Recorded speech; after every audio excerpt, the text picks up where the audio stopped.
Dark matter. The cost of being unseen. This book introduces the emotional and social consequences of domestic discrimination. The pain of exclusion. Disguised as normal family life. The foreword serves as both confession and call to action. Blending personal truth with social awareness. Chapter 1. The Hidden War at Home. Defines domestic discrimination as a silent human rights crisis. Shows how stigma, exclusion, and conditional love within families lead to social alienation, mental illness, and systemic inequality. Sets the thematic foundation of the book. Chapter 2. The Myth of Family Safety. Challenges the idea that family is automatically safe. Uses personal insight and sociological examples to show how well-intentioned families often perpetuate cycles of emotional harm through silence, shame, and control. Chapter 3. The Birth of Psychological Atrophy.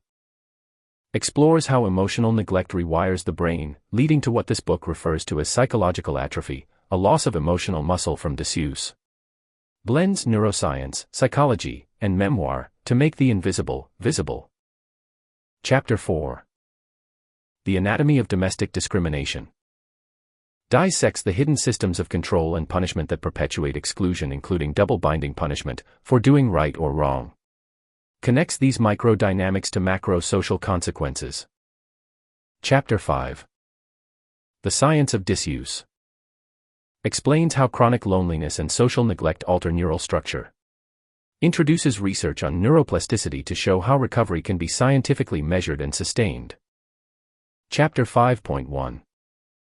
Psilocybin and the Neurobiology of Repair. This optional appendix explores credible emerging research on psychedelics as catalysts for neuroplastic healing.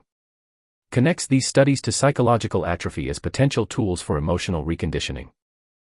Chapter 6. The Emotional Economy of Exile. Links private neglect to public crisis. Showing how emotional scarcity drives poverty, addiction, crime, and corruption. Argues that moral and economic systems mirror the empathy health of their families. Chapter 7. Psychological Malnutrition. Reframes mental health as emotional nutrition. Introduces the 5 emotional nutrients model. Explaining how chronic absence of validation, presence, communication, affection, and play leads to emotional undernourishment. Chapter 8. The Reconditioning Process. This process explores a practical, step-by-step recovery model inspired by physical therapy. Demonstrating how emotional healing requires safety, small consistent action, repetition, and relational accountability. Chapter 9. The Architecture of Recovery Communities. Shows how families, workplaces, and societies can be redesigned as healing systems. Details the 5 pillars of healing environments: safety, transparency, participation, accountability, and meaning. Chapter 10. Belonging as Medicine. Describes belonging as a biological and cultural antidote to disconnection. Combining neuroscience, psychology, and moral philosophy to prove that inclusion is measurable, powerful, and necessary for civilization's survival. Chapter 11. From Trauma to Culture.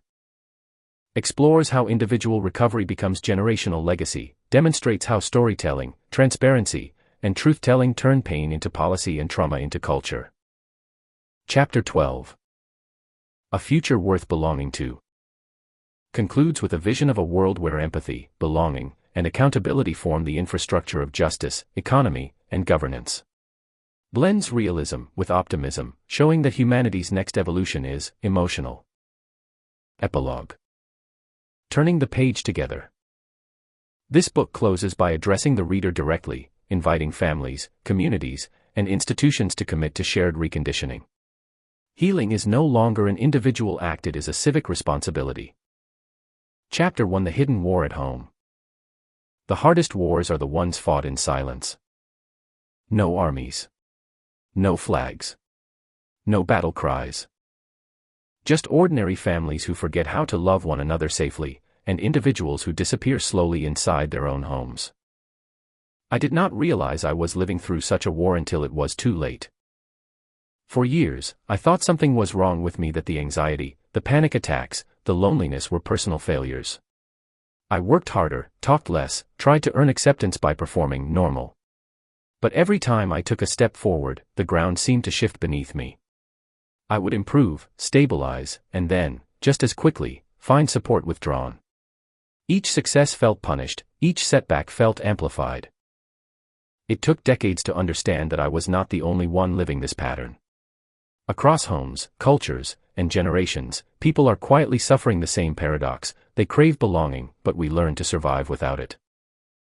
We call this domestic discrimination, the consistent, often invisible ways families and close networks exclude, stigmatize, or emotionally starve one of their own. It does not always look dramatic. There may be no yelling, no broken furniture, no bruises. Yet the damage runs just as deep. It is the hurt that hides beneath politeness. The silent symptoms. When people ask what domestic discrimination feels like, I tell them, imagine being in a crowded room where everyone speaks a language you once knew but can no longer recall. You recognize faces, but not meanings. You reach out for connection, but the responses never land. For me, that silence became physical. My chest would tighten before family gatherings. My stomach would turn when messages went unanswered. The body learns to expect rejection, it braces itself even before it arrives. Eventually, your nervous system decides that hope is too expensive. That is how psychological atrophy begins. Just as a muscle weakens when unused, the mind loses its flexibility and emotional strength when it is deprived of belonging. Over time, you stop reaching out, stop trusting, stop imagining better outcomes. The muscles of empathy, curiosity, and self-worth begin to shrink. Not because you want them to, but because the environment has convinced them they are unnecessary. The result is not just pain, it is paralysis. The illusion of normal. From the outside, families like mine can appear functional, even loving. There are birthdays, polite conversations, and occasional gestures of care. But beneath that civility lies an unspoken rule: do not disrupt the peace with truth. When I began to speak about my panic attacks, my need for emotional safety, or my frustration at feeling dismissed, the response was not compassion. It was distance. The quieter I became, the closer people seemed to draw. The moment I used my voice, the warmth vanished. That is when I realized, in many homes, silence is the price of belonging. This is how domestic discrimination sustains itself. It thrives, not on violence, but on the denial of reality. Families construct a collective story about who the problem is. Once someone is cast in that role, no amount of progress changes the narrative. Every mistake confirms it, every achievement threatens it. It is not just dysfunctional, it is systemic. The structure of the family becomes a miniature version of society's larger injustices. Power kept through reputation, not truth. The psychological toll of exile. When the people who are supposed to love you become your harshest judges, the mind learns dangerous lessons. You start to believe that love must be earned. That safety is conditional. That silence equals peace. That your pain is too much for others to bear. Each belief strips away another layer of vitality. What remains is a person who can function but not flourish. You show up to work, smile in photos, maybe even make progress, but the internal spark dims. That dimming is what I now call psychological atrophy. It is not a breakdown, it is a slow unbuilding. It is the erosion of psychological tone, the emotional equivalent of a limb growing weaker through neglect. Neuroscience supports this metaphor. Studies show that prolonged isolation and emotional neglect reduce gray matter in regions tied to motivation, empathy, and self-regulation. The same use it or lose it principle that governs physical muscles applies to emotional circuits in the brain. Without safe connection, they wither. And just like with the body, recovery is possible, but it requires consistent, nurturing use. When family becomes a mirror of society. Domestic discrimination doesn't stay confined within the home. It spills outward, shaping entire communities. Children who grow up unseen learn to hide. Adults who live without validation often overcompensate with control. When enough individuals are emotionally malnourished, the collective empathy of a society shrinks. That is when poverty deepens, crime rises, and corruption festers. Because at the root of every act of exploitation or apathy is the same message once delivered at a kitchen table: some lives matter more than others. The disconnection we see in politics, workplaces, and institutions begins in living rooms. It is passed down like a silent inheritance. We teach emotional exclusion early, and the world becomes a reflection of our unfinished healing. When families practice inclusion privately, society practices justice publicly. But when families normalize exclusion, the whole structure rots from within. Finding safety in the unexpected. My turning point came not from reconciliation, but from recovery, specifically, from the open-door policy at a community center called Reaching Out Recovery. It was not a fancy place. Plastic chairs, simple meals, strong coffee. But it offered something I had not felt in years: unconditional welcome. No one asked for credentials, diagnoses, or proof of progress. They just said, "You belong here." And that phrase, ordinary as it sounded, began rebuilding me. My panic attacks slowed. My confidence returned. The atrophy started reversing. It was not magic, it was consistency. Humans are designed to recover when belonging returns. The same way a muscle regains strength through movement, the psyche heals through safe connection. Every hug, every conversation, every shared meal reactivates dormant parts of the brain and heart. That is when I realized belonging is not just emotional, it is biological. The double bind of conditional love. When I later reached out to my family again, I discovered another layer of the pattern: the double bind. If I stayed quiet, I was accepted but unseen. If I spoke up, I was heard but rejected. No option led to peace. Psychologists call this coercive control. I call it the emotional equivalent of a trap. This is not about villains and victims, it is about systems that repeat themselves. My family likely inherited their own patterns of exclusion, taught by generations who mistook silence for strength. In that sense, domestic discrimination is not born from cruelty, it is born from fear, the fear of vulnerability, accountability, and imperfection. But fear, left unchecked, becomes cruelty all the same. That is why this book is not about blame. It is about recognition. Because what we refuse to recognize, we repeat. The birth of a framework. The idea for this book came to me during one of my quieter nights at the recovery center. I was journaling about how the absence of belonging felt like physical weakness, as if some part of my inner structure had wasted away.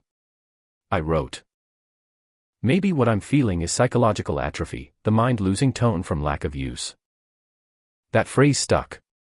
It explained not just my pain, but what I was witnessing in others, people desperate for connection, yet unable to sustain it because their emotional muscles had forgotten how. I realized that we do not just live in a world of trauma. We live in a world of disuse of emotional systems left inactive for so long they can barely move. We praise independence so fiercely that we forget interdependence is how the human mind stays alive. Domestic discrimination, then, is not just unkind, it is biologically unsustainable. A new way to see harm. Physical abuse leaves visible marks. Emotional neglect leaves none, yet it quietly reconfigures who we believe ourselves to be. Society measures success by productivity and appearance, but what if the real metric of civilization is how much belonging we create? The same energy that builds nations' trust, cooperation, empathy is generated first through safe relationships. When those fail, everything else begins to fracture. This is why I call domestic discrimination a direct contributor to poverty, crime, and corruption. Because emotional exclusion is the invisible blueprint of every broken system we later see in public life. When belonging dies, morality follows. When compassion weakens, corruption strengthens. And when entire populations lose the emotional capacity for empathy, civilization itself atrophies. From isolation to invitation. I do not claim to have solved these patterns, only that I have begun to understand them. Healing, for me, is not about forgetting what happened, it is about transforming it into insight that helps others. This book is that invitation. To anyone who has experienced being silenced, gaslit, or dismissed, you are not weak, you are recovering from disuse. To families who have turned away from uncomfortable truths, you are not evil, you are afraid. But fear is only fatal if left unspoken. And to societies that believe compassion is a luxury, look again. It is infrastructure. Closing reflection. When I was younger, I thought doing the right thing meant being quiet, self-reliant, uncomplaining. I thought strength was endurance. Now I understand that real strength is connection. It is the courage to stay open in a world that rewards numbness. We cannot build a just society on broken relationships. We cannot end poverty or corruption without first repairing the emotional poverty that lives at home. Because the world does not fall apart from violence alone, it falls apart from the slow, quiet erosion of empathy. That erosion has a name now: psychological atrophy. And healing begins when we decide, together, to move again. End of Chapter 1, The Hidden War at Home. Chapter 2, The Myth of Family Safety. Home is supposed to be the safest place on earth. That is the story every culture tells its children, that love begins at the dinner table and that blood is thicker than any storm. But stories are not always truths. Sometimes they are spells, comforting illusions that make us look away from what hurts. The comfort of the illusion. I used to repeat the same lines everyone else did: family is everything. Family always has your back. It felt dangerous not to believe it. When people asked how things were at home, I would smile and say, "We're fine." Because if family are not safe, where else could safety exist? That is the first power of the myth: it protects hope. And the second, it protects harm. Behind closed doors, many families survive by pretending. They learn to exchange affection for obedience, silence for peace. A father calls control guidance. A mother calls distance discipline. A child calls loneliness independence. Everyone finds a word that makes the pain sound noble. I found mine: patience. For years I told myself that if I just waited, everyone would come around. But waiting without voice is not patience, it is paralysis. How the myth is created. Society builds the myth of family safety layer by layer. Religion frames the family as sacred. Questioning it feels like sin. Law treats the home as private. Interference feels like trespass. Culture glorifies the good family. Exposure feels like betrayal. Economics depends on families caring for their own. Neglect feels invisible. Each layer reinforces the next until the illusion becomes policy: whatever happens at home is personal. But pain that is personal in origin can still be public in consequence. When exclusion, silence, and emotional starvation are left untreated, they ripple outward, shaping mental health, productivity, and social trust. What begins as a closed door ends as a closed heart. A memory of contained chaos. One evening, years before I found recovery, I came home to the sound of laughter. Family dinner was in progress. I lingered at the hallway, unsure if I was welcome. When I finally stepped inside, the conversation paused, not out of malice, just discomfort. Someone asked about work, someone changed the subject. Within minutes the room was full again, only without me in it. That moment was not dramatic. No argument. No cruelty. Just a small shift in air pressure that said, "We do not know where to put you." I ate quickly and left. The silence followed me to bed, wrapping around like a second blanket. The next morning, I could not eat at all. That is how domestic discrimination hides inside ordinary moments that no one remembers but you. And because it leaves no visible wound, you start doubting your own reality. The myth's double logic. The family myth works by contradiction. Family always loves you. Therefore, if you feel unloved, something must be wrong with you. Family keeps you safe. Therefore, if you feel unsafe, you must be dramatic. Family forgives everything. Therefore, if you are not forgiven, you must be unforgivable. It is emotional algebra that always ends with self-blame. In clinical language, this dynamic is called gaslighting. In spiritual language, it is false faith. In my language, it is psychological atrophy, the steady loss of confidence in your own perception. Every time the environment denies your truth, your internal muscles for self-trust weaken. Eventually, you stop asking for care because you have learned that honesty brings exile.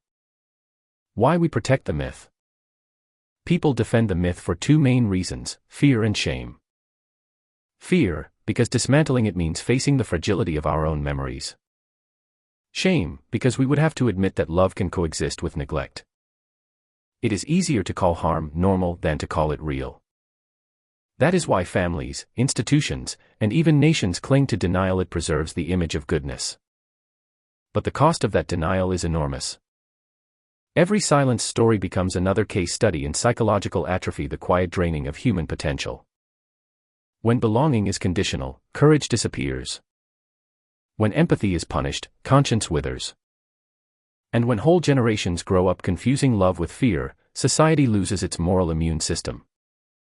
A broader lens. Anthropologists call the family a microsociety, the first government, first school, first church we ever know. If that microsociety rewards hierarchy over honesty, it trains citizens to accept corruption as culture.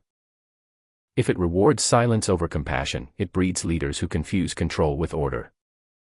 This is how domestic discrimination scales up to national dysfunction. The habits we learn at home, exclusion, favoritism, selective empathy, become the habits of our institutions. So, the myth of family safety is not harmless nostalgia. It is the operating manual for inequality. Breaking the spell. Healing begins when one person decides to tell the truth out loud. Not to accuse, but to identifying. To say, my home was not safe for me, but I still believe safety is possible. When I first said those words, they tasted like betrayal. But within them was freedom, the freedom to see clearly without hating blindly. Clarity does not destroy love, it refines it. It turns blind loyalty into conscious compassion.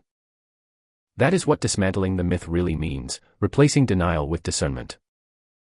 You can still love your family and acknowledge its harm. You can seek belonging without surrendering your sanity. The science of seeing clearly. Psychologists studying moral injury, the trauma of witnessing or participating in harm, find that truth-telling restores cognitive integrity. The brain realigns when our stories match our sensations.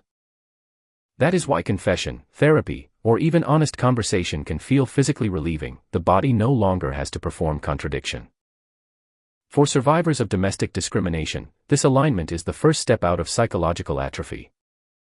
It reactivates the neural pathways of self-trust and connection. It is the mental equivalent of stretching a limb long left immobile. Every, I see it now, moment is rehabilitation. What real safety looks like. Real safety isn't the absence of conflict. It's the presence of respect, repair, and choice. In a safe family, mistakes invite dialogue, not punishment. Boundaries protect, not isolate. Love adapts to truth instead of demanding silence. When we practice those principles in our homes, we create the emotional architecture of justice. The same muscles that make a household humane make a nation ethical.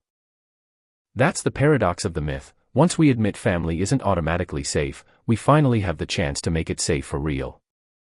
Closing reflection. The myth of family safety once gave me comfort. Now it gives me clarity. Because I see what it hid: a whole generation of people mistaking endurance for love. If we want to end poverty, crime, and corruption, we must start where those patterns begin, in the emotional economies of our homes. Until we build safety on honesty instead of appearance, society will keep inheriting the same unfinished business. The next chapter examines how that inheritance operates, the anatomy of domestic discrimination, and how ordinary acts of silence accumulate into systemic harm.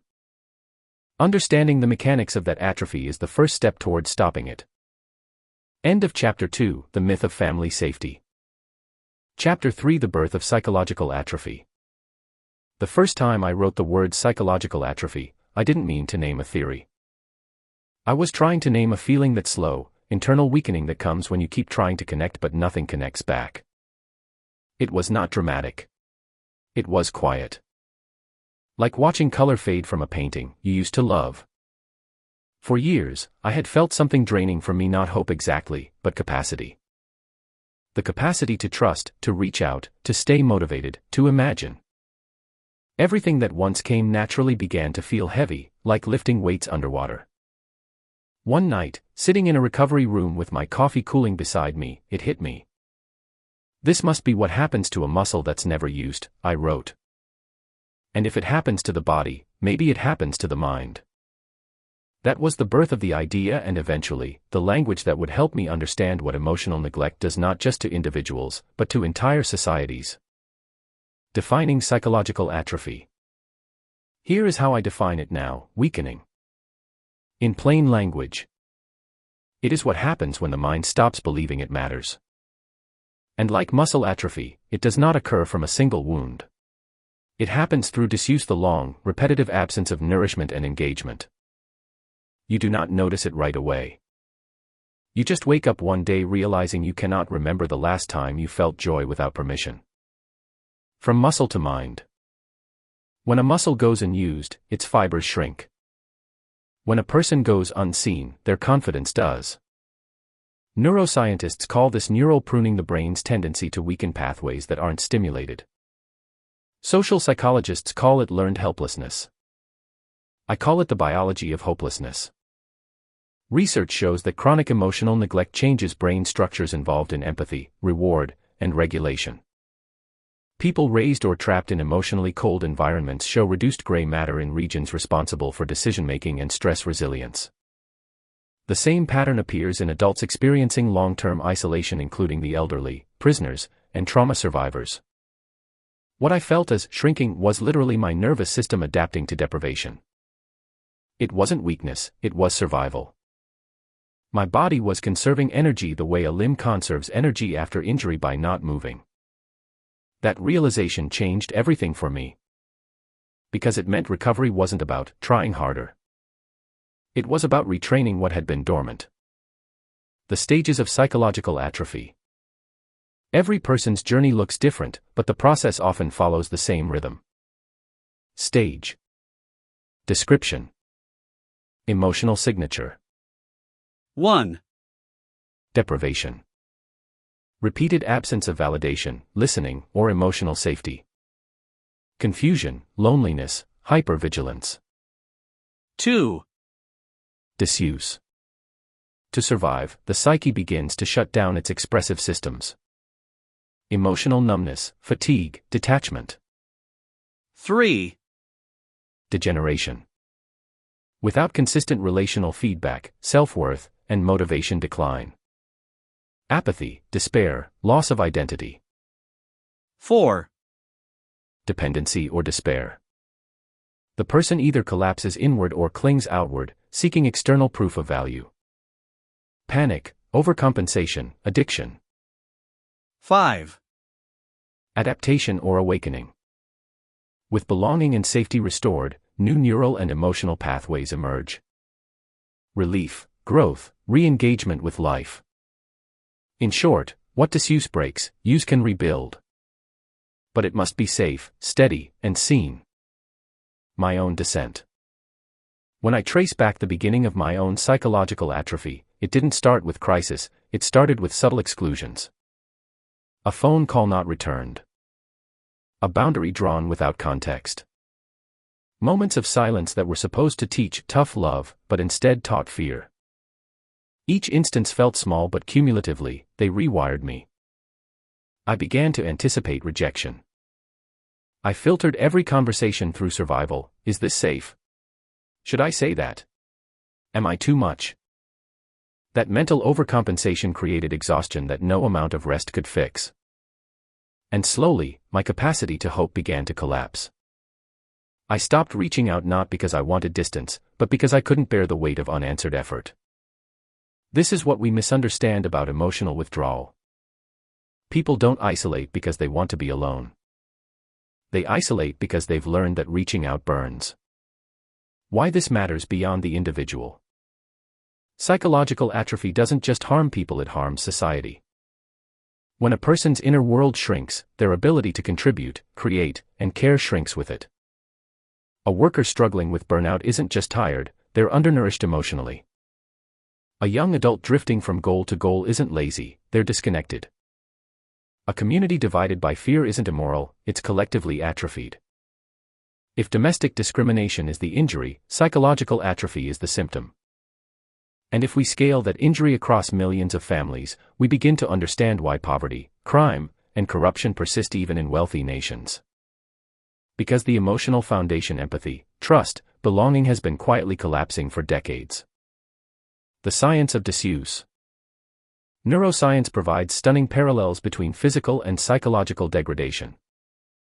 Social isolation activates the same pain centers as physical injury. Loneliness increases mortality risk more than obesity or smoking. Chronic rejection disrupts dopamine and serotonin systems, dulling motivation and pleasure. Neglect in childhood alters the amygdala and hippocampus, the brain's emotional and memory hubs. In essence, emotional neglect deconditions the brain. And yet, most societies still treat emotional safety as optional, a luxury instead of infrastructure. We wouldn't let a limb rot from disuse without therapy, yet we let millions of minds waste away without belonging. How families create the perfect conditions. Families are where this atrophy begins because they are where identity first learns to move. When the environment discourages emotional expression or punishes difference, the developing psyche loses its flexibility. A child learns to suppress rather than express, to apologize for existing rather than for mistakes, to anticipate criticism instead of connection. These become reflexes, mental postures that persist into adulthood. They shape how we work, love, and lead. Domestic discrimination isn't just emotional neglect, it's relational malnutrition. It deprives us of the nutrients that make life meaningful: affirmation, safety, dialogue, touch, humor, forgiveness. When these nutrients are missing, the emotional immune system fails. That's when people get sick in other ways: addiction, anger, self-sabotage, overachievement that never feels enough. A society of numbness. Walk down any busy city street, and you'll see it: the dull stare of exhaustion, the transactional conversations, the constant self-protection. We call it stress, but beneath it lies something deeper: a population trained to disconnect. We're surrounded by people who've stopped feeling fully because feeling has never felt safe. That's not apathy, it's adaptation.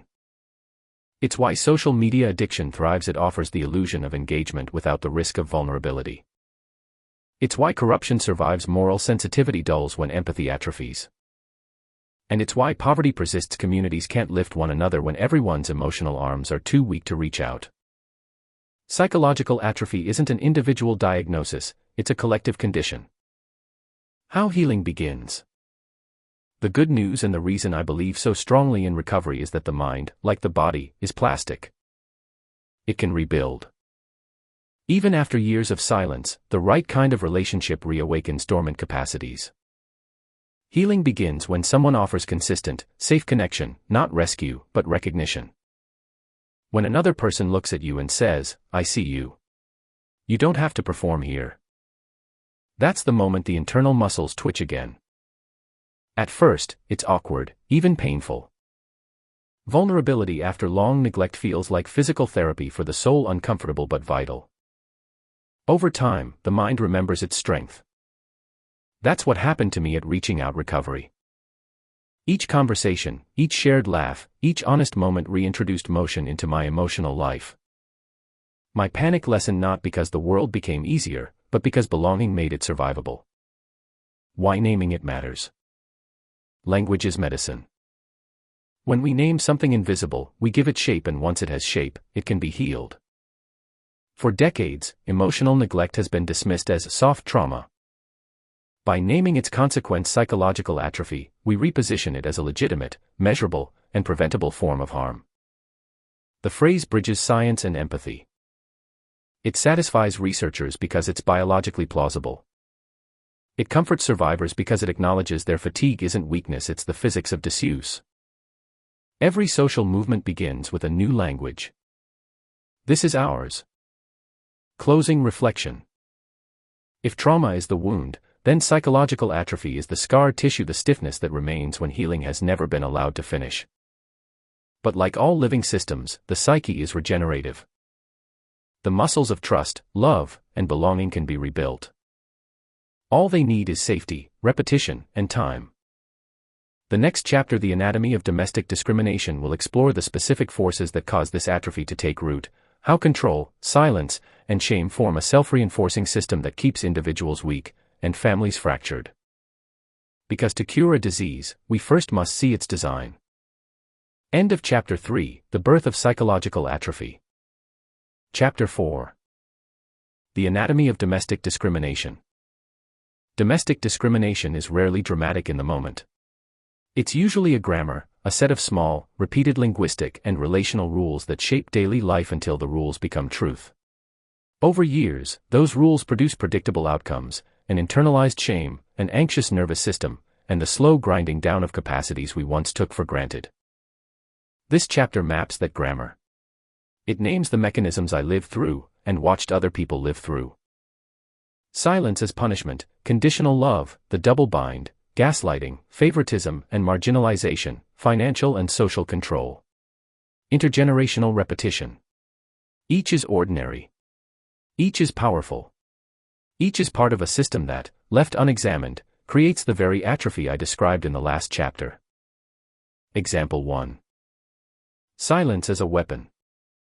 Silence is not always the absence of speech. At its cruelest, silence is a deliberate technique, a slow, surgical withdrawal that communicates contempt without spectacle. I remember a dozen little silences, calls not returned, visits that fizzled, the polite posture that signaled I had failed the unspoken test. No dramatic words. No televised fights. Just a steady unavailableness that taught me, again and again, that my needs were negotiable. Silence works because it's ambiguous. It forces the person on the receiving end to guess and to self-blame. What did I do? Am I too sensitive? Should I apologize for what I didn't know I'd done? In families that weaponize silence, apologies and performances become the currency of belonging.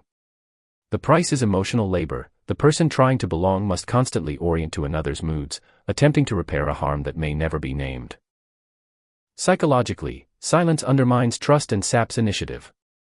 Neurologically, it trains hypervigilance.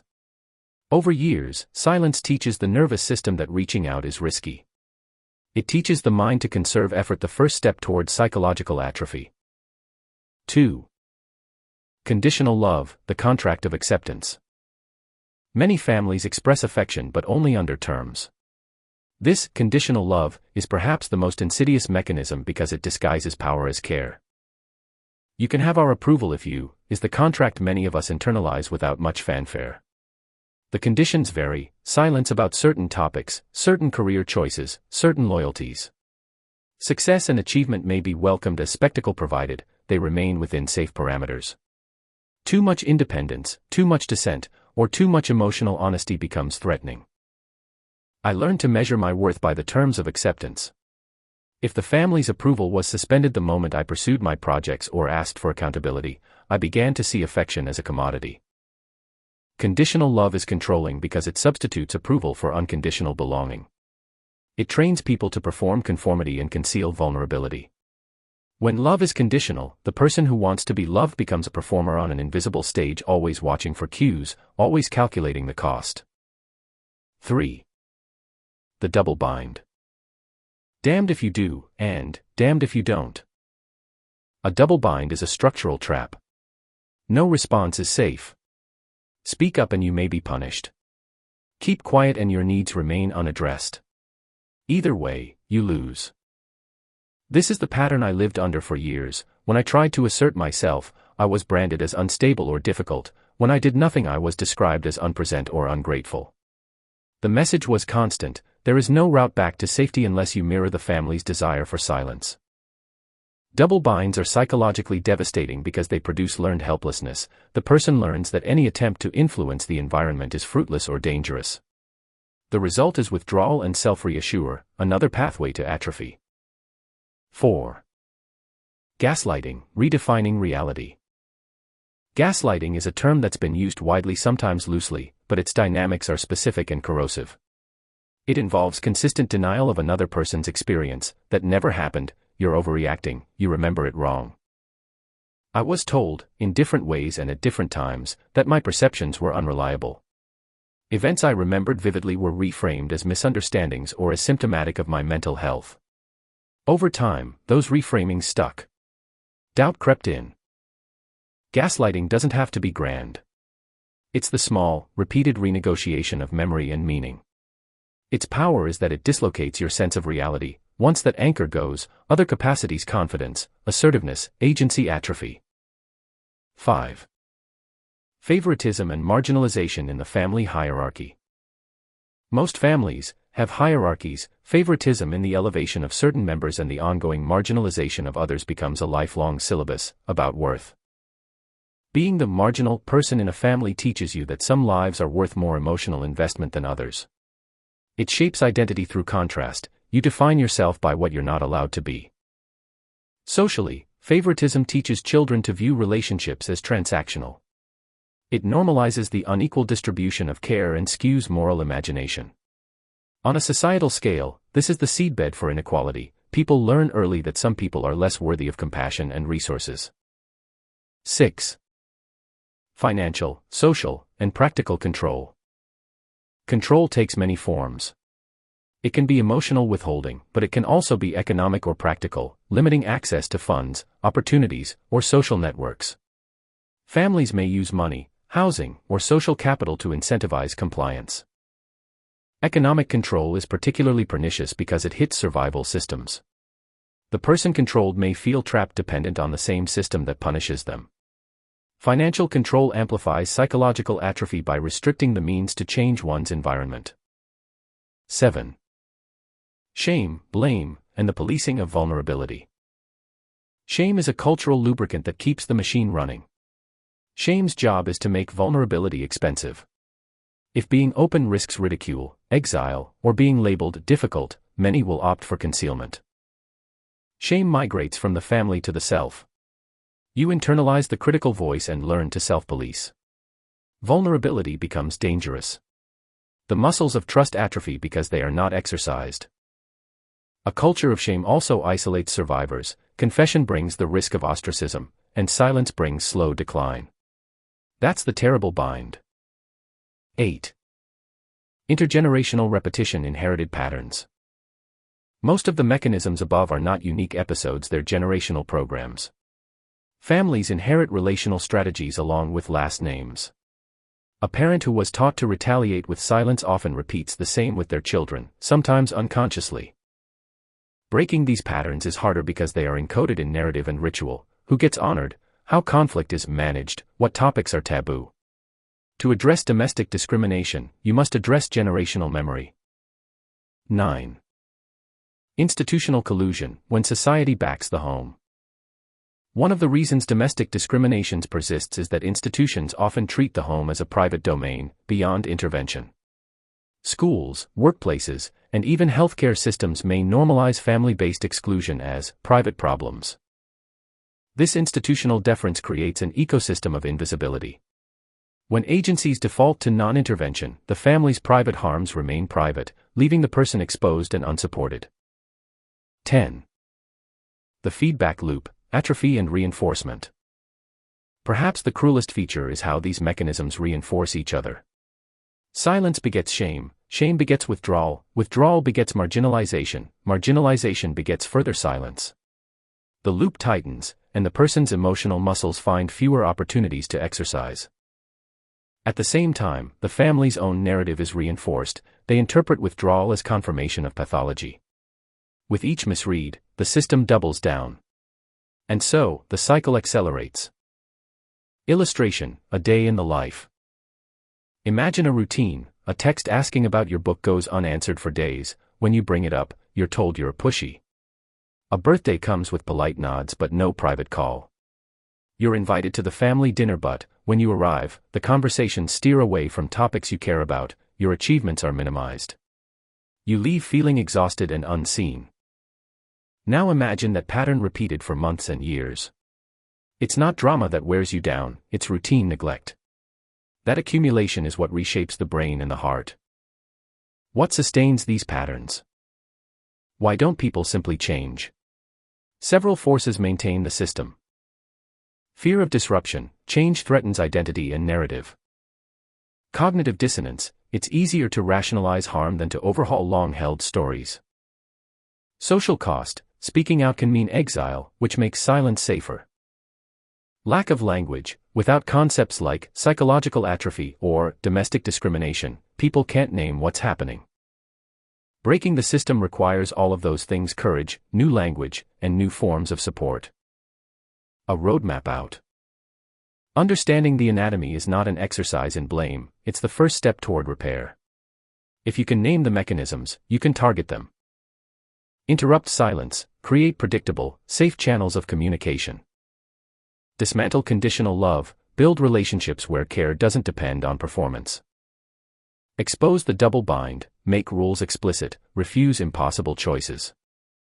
Call out gaslighting, maintain a private record of events to preserve reality.